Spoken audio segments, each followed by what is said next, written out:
జిల్లా ప్రజలు సైబర్ మోసాల పట్ల జాగ్రత్తగా ఉండాలని జిల్లా ఎస్పీ దేవులపల్లి శ్రీనివాసరావు ఆదివారం రాత్రి 7 గంటలకు విడుదల చేసిన ప్రకటనలో హెచ్చరించారు. ప్రజలు సైబర్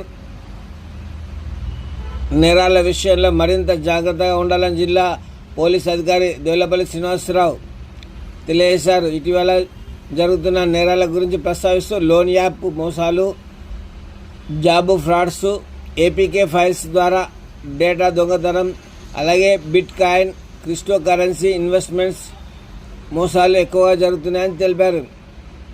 లోన్ యాప్ మోసాలు: తక్కువ వడ్డీతో వెంటనే లోన్ ఇస్తామని చెప్పి కొన్ని యాప్లు ప్రజల మొబైల్ ఫోన్లో వ్యక్తిగత సమాచారాన్ని సేకరించి తర్వాత డబ్బులు వసూలు చేయడం కాకుండా ఫోటోలు, కాంట్రాక్టర్లు ఉపయోగించి బ్లాక్మెయిల్ చేస్తున్నారని గూగుల్ ప్లే స్టోర్ లేదా అధికారిక వెబ్సైట్ల ద్వారా మాత్రమే యాప్లను డౌన్లోడ్ చేయాలని సూచించారు.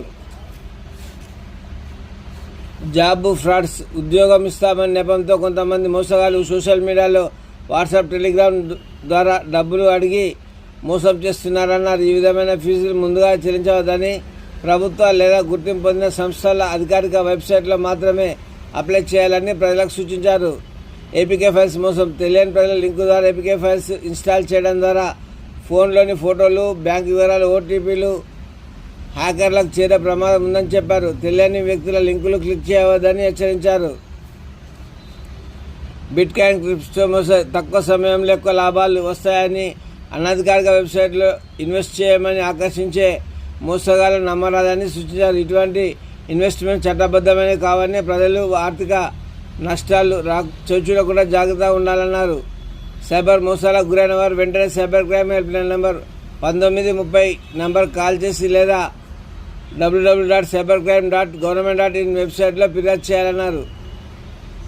గోల్డెన్ అవర్స్లో ఫిర్యాదు చేసినట్లయితే మీ డబ్బులు వేరే ఖాతాలోకి వెళ్లకుండా ఫ్రీజ్ చేసే అవకాశం ఎక్కువ ఉందని తెలిపారు. జిల్లా ఎస్పీ ప్రజలు సోషల్ మీడియా వాడకంలో జాగ్రత్తగా ఉండాలని, మెసేజ్లు, కాల్స్ నమ్మవద్దని, తెలియని లింకులు క్లిక్ చేయవద్దని విజ్ఞప్తి చేశారు.